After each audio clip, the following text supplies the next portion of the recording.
Welcome to the Anti-Architect Podcast. I'm your host, Christian Giordano. As president and owner of the architecture and design firm Mancini Duffy, I am driven by a quest for disruption and radically changing the architecture industry through tech-first innovation. With this podcast, I am hoping to improve the industry that I am so passionate about by taking a critical look at how architects work with their clients and, in turn, how their clients view us. It's my goal to showcase all of these experiences, good and bad. Was it the architect or the client, or somewhere in between? Through shared experiences, stories, and projects, my hope is that we can improve our profession.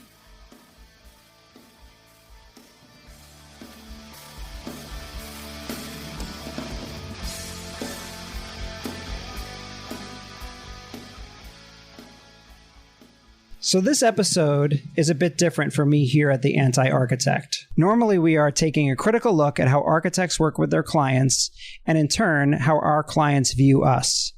But today I have all my partners here at Mancini Duffy. There are 5 of us now that own this 100-year-old plus architecture firm. Mancini Duffy is a New York City institution for architecture firms. Back in the day, Mancini was known for corporate interiors for professional services companies, large law firms, and generally anything on the financial institution side. When I got to the firm in 2012, the concept behind my arrival was to bring the firm into the next generation in terms of projects, clients, leadership, and culture. Here we are all these years later, and we've grown, we've had some big wins, we've made some big mistakes, and we've survived a global pandemic. And I can tell you that the people sitting around here on these couches have been like family. We're all in this together. We love what we do. We have a common purpose and a true partnership. In a sense, we chose each other. And for anyone listening to this, choosing your partners in business is a key component to your happiness and a key component to making a great company culture. I want to welcome Bolanle Williams-Olley, Scott Harrell, Bill Mandara, and our newest partner, Jessica Mann-Amato. Thank you guys for coming in. Thank you for having us. No problem. All right, so this is what we're going to do. We're going to kind of mix it up a bit and go around, kind of touch on what everybody does, and then I'll ask you guys some individual questions and tell a couple stories along the way. So can each of you describe your role here at Mancini? What does everybody do? Scott, we'll start with you. Sounds good. So I think my biggest job here at Mancini Duffy is really taking care of our existing clients. I like to call myself the client whisperer. Pretty much every client that I touch, I maintain that relationship for a long time. A good example of that is the Federal Reserve Bank I've been working with over 20 years now, back from my old days at Hillier Group. Big clients like Time Warner and Nicer. So I really like to keep in touch with those people and keep in contact and continue those relationships. Awesome. Bola? Hello, everyone. So thank you, Christian, for having us on and having me on. At Mancini, I am the money girl. So I'm the chief financial officer here. I make sure everyone that's in this room is on task and on project. And I make sure that the office is running smoothly from a financial perspective. Awesome. Jessica? By the way, we call Jessica JMA. JMA? So much easier than Jessica Mann-Amato. I'm the design principal, so I lead interiors for the firm and infiltrate through all design. I lead all of the interior designers and oversee all of our workplace projects, and then touch on a lot of our large client relationships and help maintain those as well. Excellent. And Bill? And me. My official title is CEO, but I have 2 functions around here, one of which is being in charge of the operations and the day-to-day running of the firm, as well as I'm the guy who signs and seals all the drawings here. So I'm the lead technical architect. So if something goes wrong, I'll be in jail somewhere. That's right. I'll be out of a house and Bill will be in jail. That's how we kind of divided up the responsibilities. So Hopefully Bill, it's a nice jail. how did you get into this profession? I got in this profession because my dad was a general contractor. My grandfather was a masonry contractor, and my great-grandfather, when he came over here from Italy, was a guy who he was like a water boy when they built the George Washington Bridge. So long line of construction, go figure, Italian, North Jersey. And when I was a kid, I would go to work with my dad or my grandfather and hang out in the trailer and look at the drawings. And one day my grandfather gave me a piece of tracing paper and said, "Why don't you draw over this?" And then my father said, "If you're going to do this, don't do what I do, be an architect." And here we are. Nice. That's great. Jessica? I always wanted to be a designer from as long as I can remember, from childhood. I was the kid who was always rearranging all the furniture in the house, driving my mom crazy. So in high school, I went to an alternative high school, and I asked my teachers to help me put together a portfolio to get into design school. And they did. So I went to a great design school, and then I came to New York, and that's the whole story. I just always knew I wanted to do it, and I pursued it. Nice. That's great. Bola? I never wanted to do finance. No, seriously. Seriously, I did not want to do finance simply because my mom was a controller. She was an accountant by training. So I was like, I don't want to do anything in any relation to accounting. So I ended up studying math in school. And then just quick backstory, I moved here from Nigeria when I was 17. So as an international student, when it's time to graduate, you need to find a company that will sponsor you. So I needed to find work anywhere possible that would sponsor. And randomly stumbled, well, this is how I got into the industry, randomly stumbled on a job posting for an accountant in an architecture firm. And so I was like, well, you better keep that accounting. I don't want to do accounting in your back pocket and go interview. And so the other thing that made me take the interview was I had done technical drawing in high school, like one term. So I was like, I've done technical drawing. It'll be interesting to be, to work in this profession from a finance bit. And then the rest is history. I just built my path. Awesome. Scott? I think for me, it was a no-brainer, really. It was, as a kid, I used to love to color.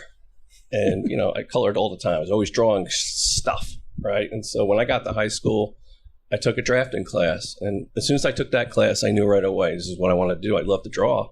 And just really went with it. Nice. I really wanted to be a marine biologist, but it's too much work. So Scott, we'll start with you again here. Our audience would love to get to know you better. Where did you grow up? Where do you live now? What do you do outside of professional life? And tell us about your beer brewing and connoisseur. That's like a hobby.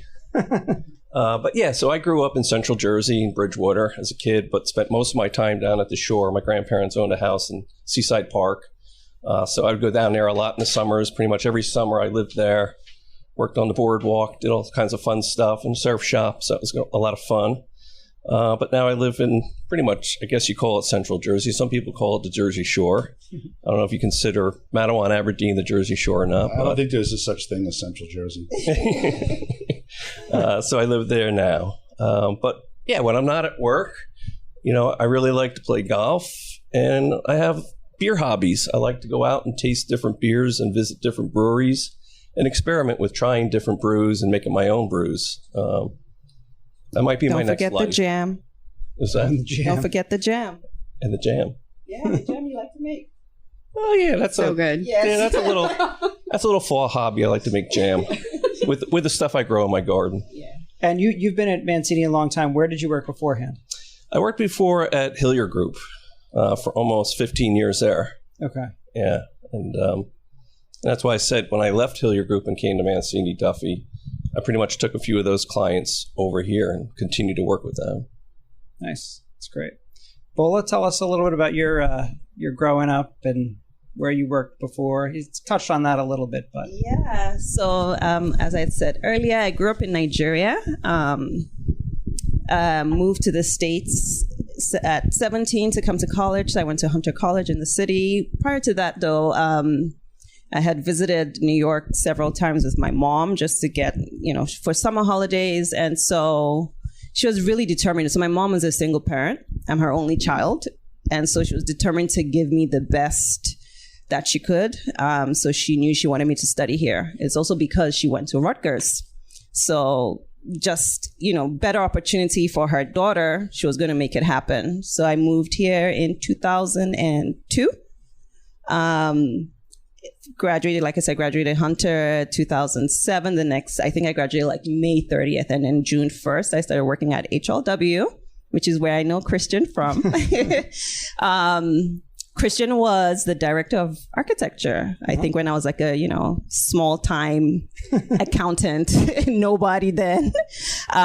Spent 5 years at HLW. And after HLW, I moved to Skidmore, Owens & Merrill. Spent another 5 there before Christian. I got a random call from someone and moved to Mancini 2017. Yeah. Awesome. Jessica? So I grew up in Tallahassee, Florida, which is North Florida. I'm a Southern girl at heart. I have a lot of family throughout the South.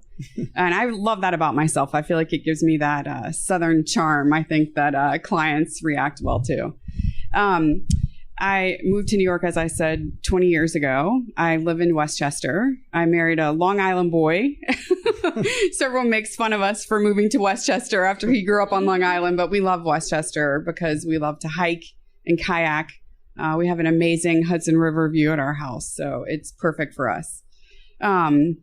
I love to garden. I'm obsessed with flowers. My daughter and I love to arrange flowers together, which is a really fun activity. And Scott and I talk about our gardening all the time, and how big we can grow our vegetables. You guys can we help need to have a competition. I have some really good hot peppers. I can give you some good hot peppers this year. Exactly. So like I said, I've been in New York 20 years. I worked at Conant Architects, which is where Christian and I first met. I've always really admired Christian. We worked really well together there, and we sort of stayed in touch over our careers. I worked multiple other places, Nelson, HLW. We all sort of connected a little bit through HLW, and then many years at Spectre Group. So just loving my time here. It's a very different type of firm with a young mentality, and it's exciting to cultivate the leadership that we have here. Awesome.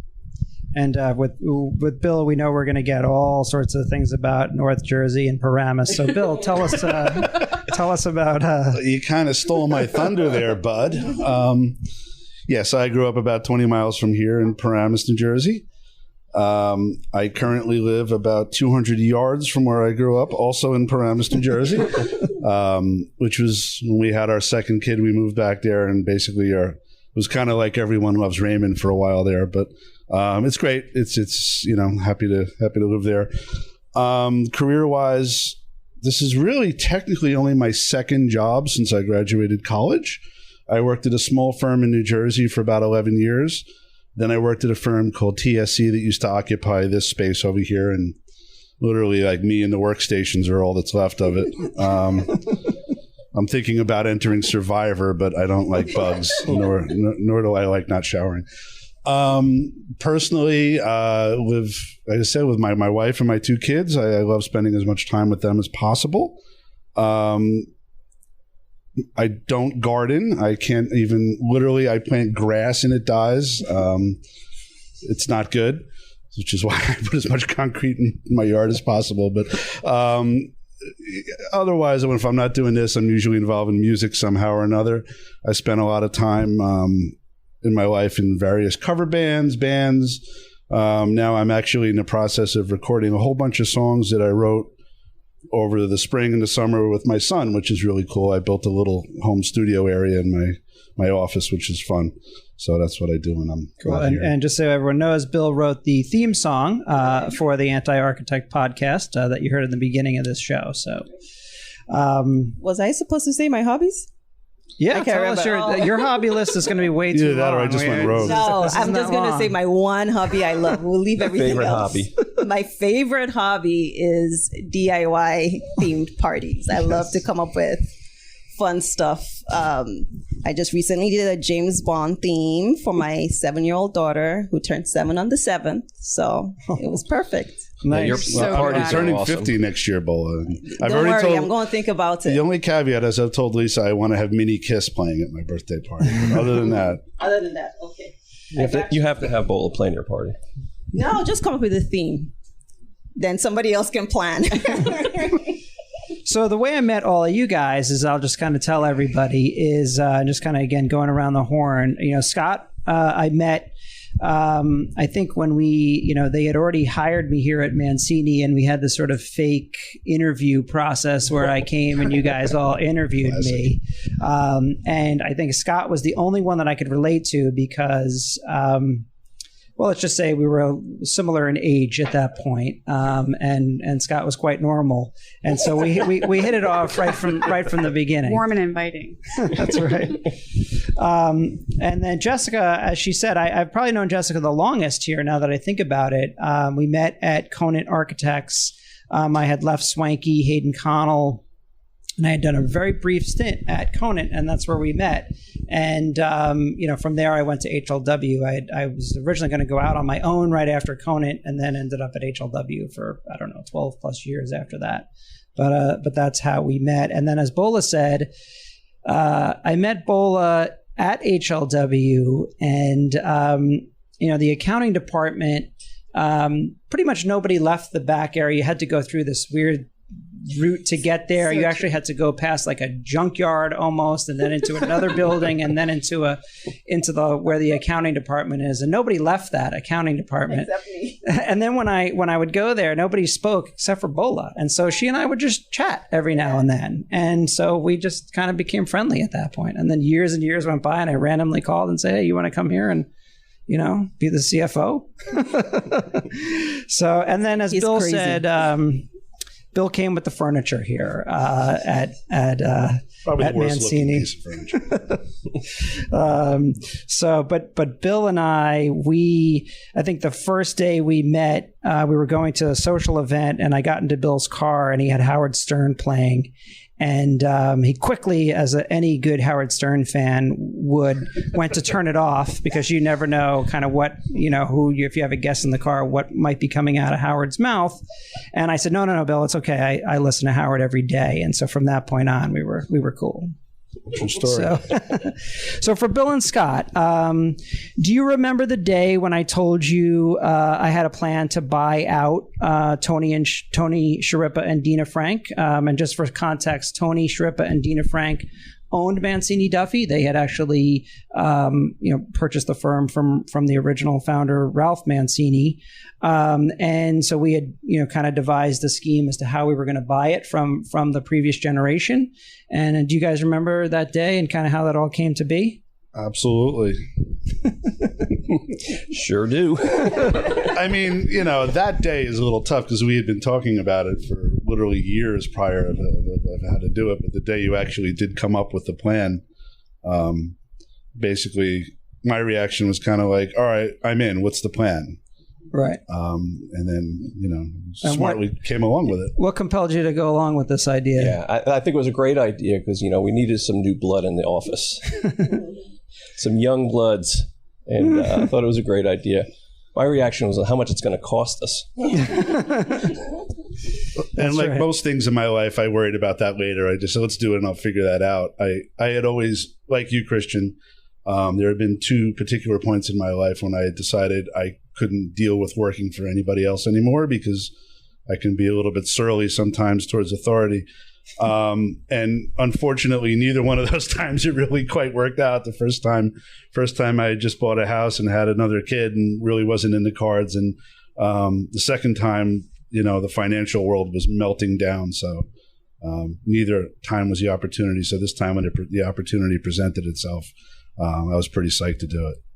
Yeah, no, I agree. And for anyone out there that, one of the things you could do is approach, your leadership and talk to them about how to, become a partner, how to invest in the firm, how to, become beyond just a studio leader or a designer or a technical leader, but actually an owner of a firm. And I think you'd be surprised. I think that's the lesson that we learned is that, the generation before us, they wanted a plan to retire, and they deserved it.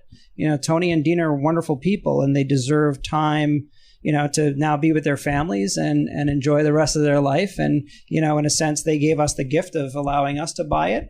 But they got the gift of being able to retire. Well, hopefully one day, there's others here in the firm that will be there for us too. So Bola, what do you think has been the hardest part about being an owner of an architecture firm?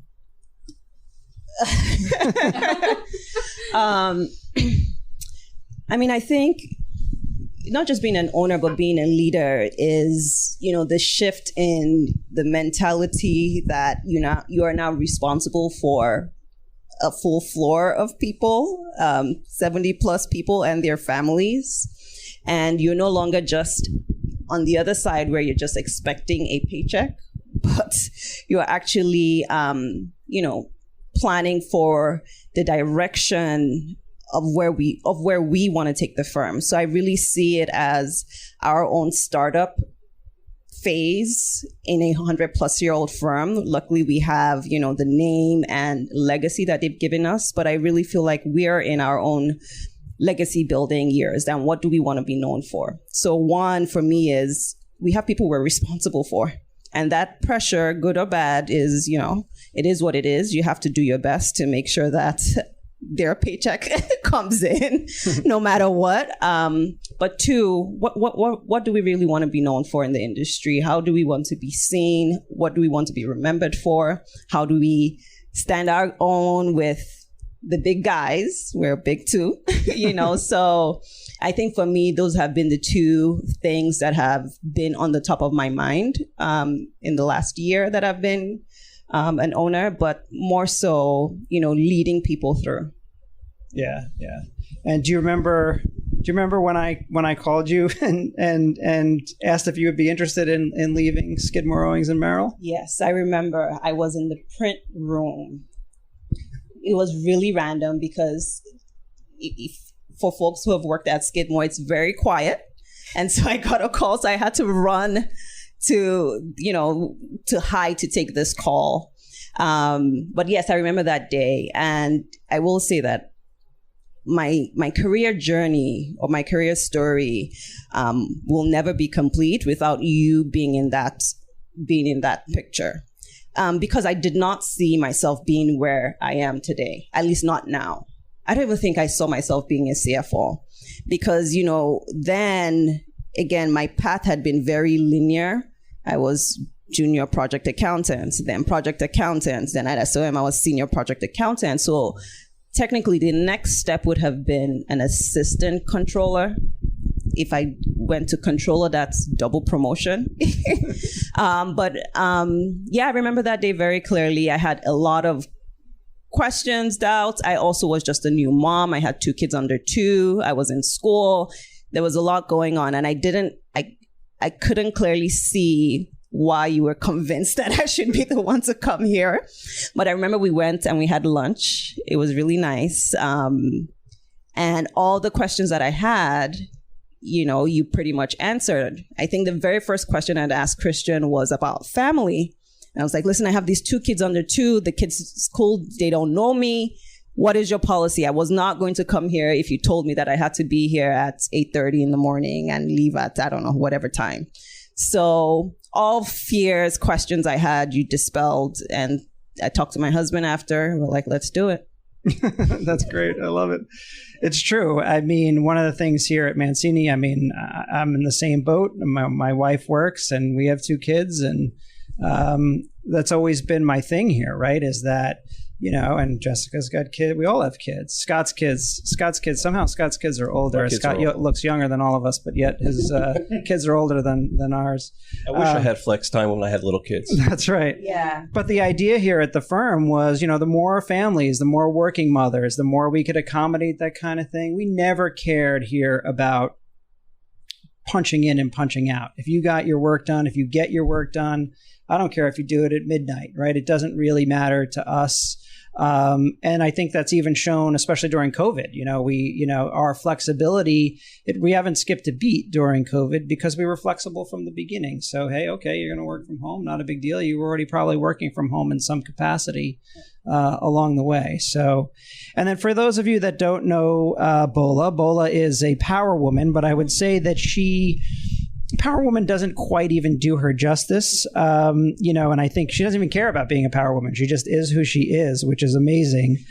So just can you tell us quickly about, some of the other organizations that you've started, and also, some of the things you do for the people back home in Nigeria? Yeah, sure.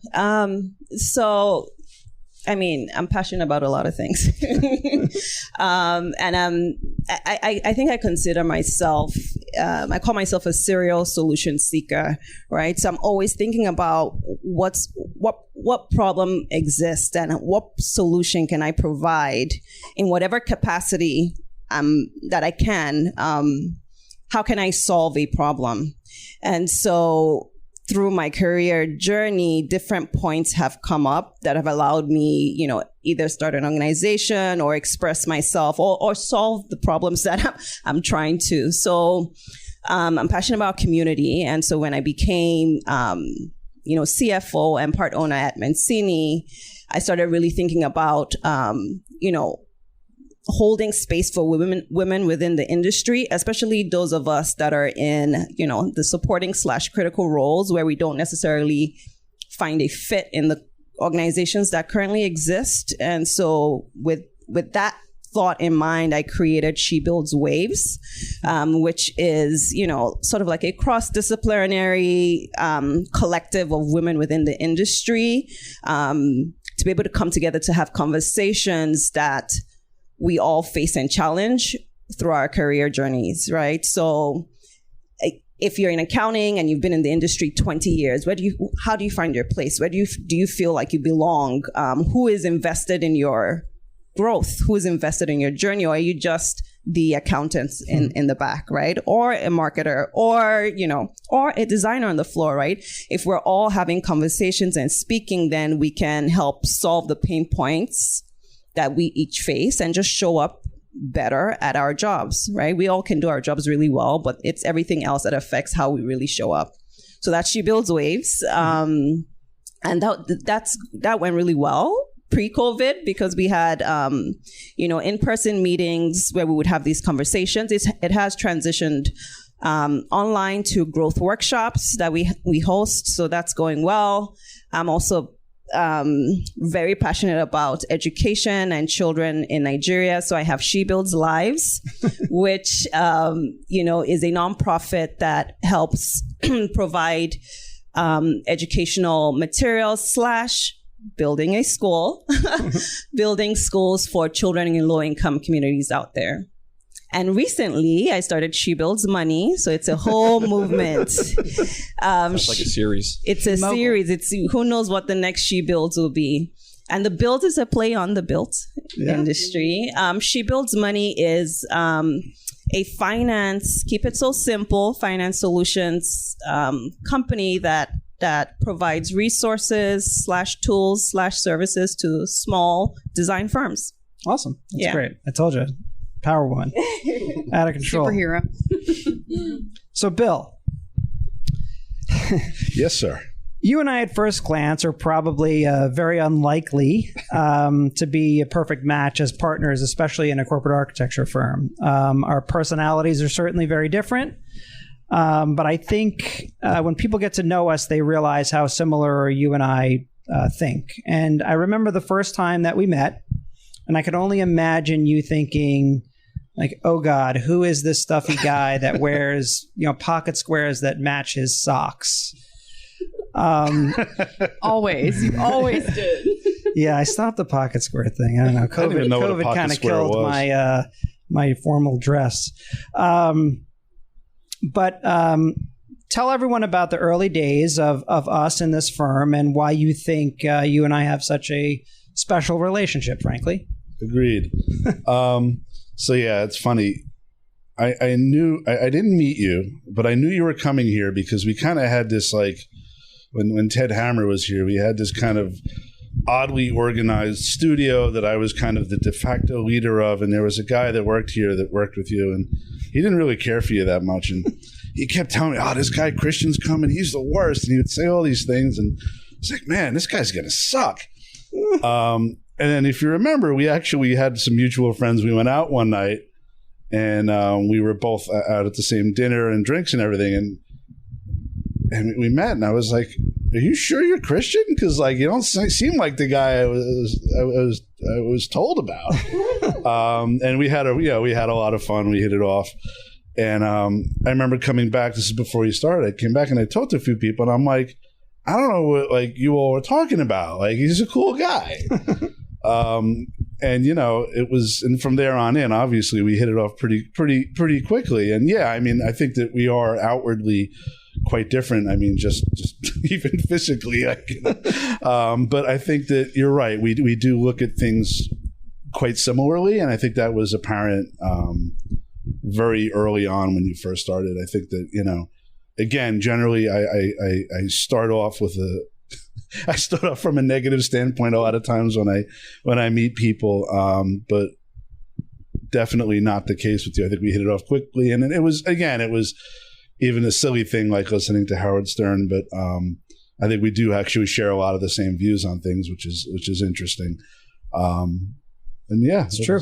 It's true. And values too. Bill's a wonderful dad. I mean, I've never, I actually want to emulate the way he is with his kids. His sons love him to death, and really look up to him. He's a mentor to them, teaches them things. Teenage sons at that. Teenage sons, but teaches them in a cool way.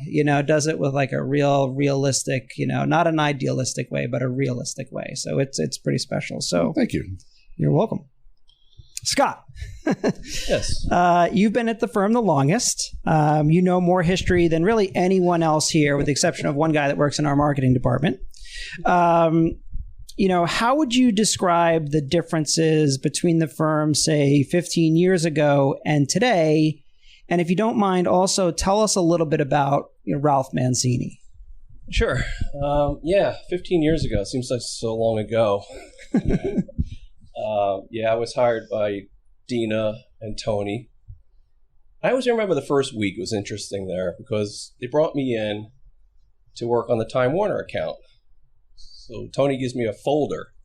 He's like, just go through this, and we got to do some catch up. As a project manager, we're behind on invoicing and billing, and just go through this. I was like, I didn't know where to start. There was all these different accounts and different projects. And so after the first week, I go home, my wife, she's like, how's it going? I'm like, it's going okay. She's like, what have you been doing? I'm like, I don't know. I feel like George Costanza. I got the Penske file. And so, after time went on, I realized what it was, figured it all out. And, that Time Warner account was a great account and moved on. But, back in the day, it really was a 2D firm. Really, the people were 2D. The work was 2D. It wasn't the way we work now. We're now so three-dimensional, and we really think outside the box. Back in the day, it was a very two-dimensional, very rigid in what we did. It was traditional architectural firm, right? And Mancini was great at what they did. We had great clients. It was all corporate clients, but it was always the same corporate clients, and we really never took on interesting projects, I think.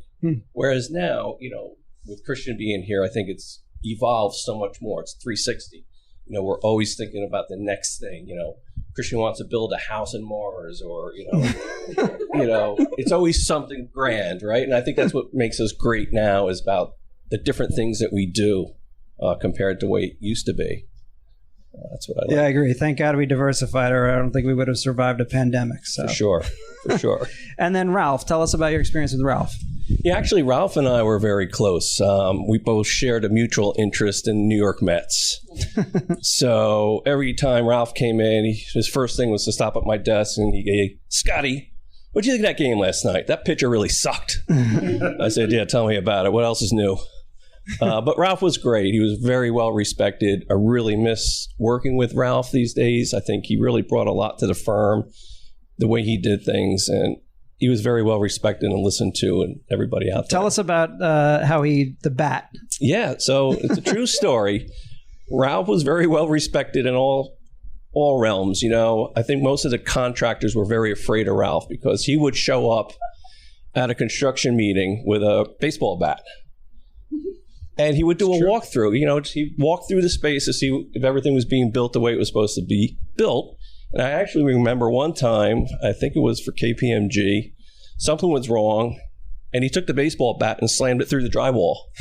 He says, "This is all wrong. It's got to be fixed." Literally did that. So I always loved, he would say how he would just show up at the clients. He would just walk right into their offices, because at that time there were no, you didn't have to show ID and basically give your firstborn at the front desk. So he would just show up at clients, at if it was even a high level person, Larry Fink, he would show up and hang out with them, have lunch randomly in the cafeteria. Yeah, there were no boundaries. Yeah. He would just show up. Yeah, I was saying to him, Ralph, there's no way you would have been able to do that today, and no way if you brought a bat to the construction site in the last 10 years, they would have had you committed. Right. I've often thought about it, but it's a bad idea. That's right. So Jessica, I don't know kind of what we did before you got here, frankly, and how we survived when it came to design.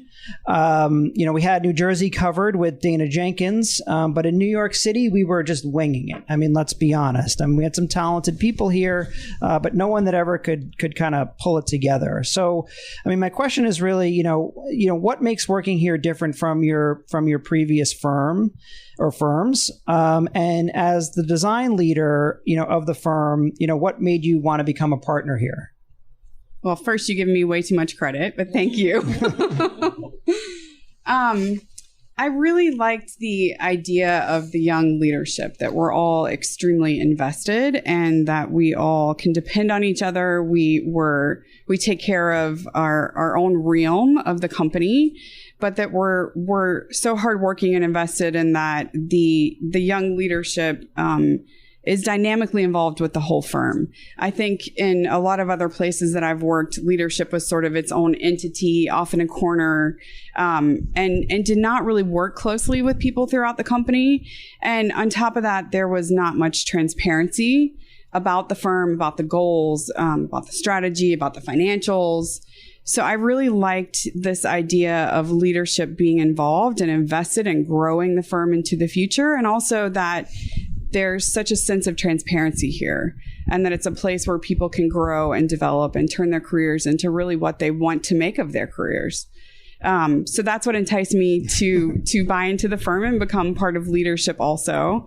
I've always loved mentoring, and I really like being able to see the people that we're mentoring kind of grow up through the firm, and knowing that there is a place for them and that they can turn their career into a next step. Bola, as you were saying, a lot of times in traditional firms, you sort of hit this place where you don't know what your next step is. But here, I think that there's so many options for what your next step could be. It could be another spin-off company like MDLX, or we could start a new division.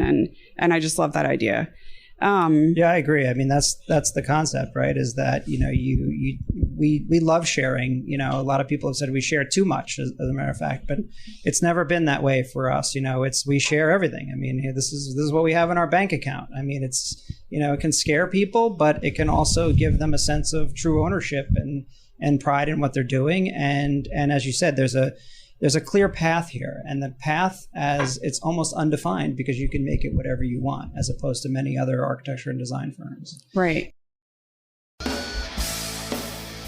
I love the architecture profession. There are so many wonderful people, so many interesting, innovative, and smart folks. And we get access to people that most never even have an opportunity to meet in person. I have worked with Bob Iger, CEO of Disney, Jamie Dimon, CEO of JP Morgan Chase, John Foley, founder of Peloton, and many more legends. There is another aspect of architects that fascinates me. How do clients view us? How do they work with us? Those that work with architects either have a wonderful experience or a pretty bad one. Let's continue to listen to the lessons they've learned. And now back to the episode. And then, so one of the themes of the podcast is technology. and, to work better with our clients. Can you describe a little bit about our design process and kind of what we use and how we use technology? So we've really curated this design process that involves the whole team and really integrates the clients into the process as well. And I think that creates a much better final product for everyone. So we start with some version of programming or workplace strategy, and I think that makes for a knowledge-based solution that solves issues that clients are having and also really helps us to get in their head about their goals and vision for their company and helps us to make that come to life through our design. So we create a workplace strategy brief with everything that we've learned. And then we'll start going through test fits. And our test fit process is really kind of the heart of our 360 design because we start immersing them into that 360 design realm immediately upon test fit. We have a planning palette that we utilize so we can walk them through that 3D environment and look at multiple options and multiple buildings that we might be test fitting for them. Then we go into schematic design, where we're sort of looking at overarching design concepts, again, in a very immersive way. So they're able to see these big ideas come to life within that 3D environment. We solidify the big idea for the space and the design concept, and then we start going through schematic design, where we're pulling in lighting, finishes, fixtures, and everything links back to that big idea concept that we've all agreed to in the beginning. So we progress through multiple iterations of seeing what that looks like in schematic design and seeing it become more and more evolved until it becomes a more realistic, fully fitted out and finished 3D environment that they're completely immersed in. And it's pretty amazing to see client reactions when you're walking through this immersive experience with them. Yeah. And they're able to move things around and shift through design options. And really be a part of that design process with us, totally immersed into it. Yeah, I agree. I mean, I will say, and the way that you've been able to get, all the designers to work in the same realm has been great. I always say to our clients, we can do what a normal architecture firm does in 3 weeks, we can do in 3 hours in this process. And it's exciting for all of us. It really has defined kind of what and how we do everything here at Mancini, which is great. So the theme of this podcast with other guests, as I said earlier, is a critical look at how architects work with their clients and then ultimately how our clients see us. Let's be honest with our audience here. What do you think we can do better as architects and designers to help our clients? Basically, I want to know, what are we good at and what are we not so good at? Not necessarily just here at Mancini Duffy. And I'm, full disclosure, we're really good at some things and some things we're not, right? Like anybody else. But just in general in the realm of the architecture and design world. So I kind of throw this out to anyone who wants to answer.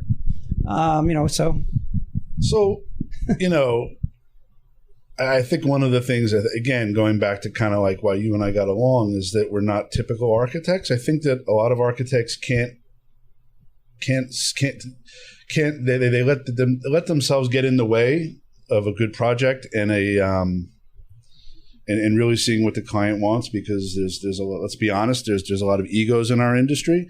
There's a lot of people concerned with, putting their own mark on something rather than actually listening to what might be needed for the client. I think I have to agree with that. I think for us, what makes us really good is that we do listen to the client. We listen to the client's needs and then interpret that in our own way. And I think that's what makes us a little bit unique. Yeah. I think you really hit on something too. There's no ego. And I think that allows us to immerse ourselves with the client and study and think and tinker. And it enables us to come up with much better design solutions than potentially the way we would in a standard process or if we were bringing an ego to the table. Yeah, I agree. And I think we're also upfront and honest with our clients too. We try to tell them ahead of time, like, hey, your budget's probably not enough or the schedule's unrealistic. And I think a lot of other architects kind of gloss over that stuff and try to, get their creation built and out of the way. So last couple of questions. So I want to turn the tables here a bit on me. So I want you guys to rip on me a bit. What am I not good at? You guys are very complimentary here. So what do I know there's things that I suck at. So tell me, what am I not good at? I know Bill's got something. He had to have prepared something for this. Yeah, I got something. Hold on. Time out for a sec. Food's here. Oh, nice.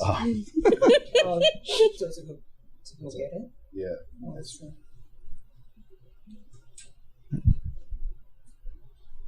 Unpause. Okay. No, listen, dude. One thing I would tell you that my criticism of you is I think you don't give yourself enough credit for stuff. I think that, kind of like we said, I think all of us here, we don't have egos. Well, I mean, everybody has some level of ego, but we don't have, egos that are out of control.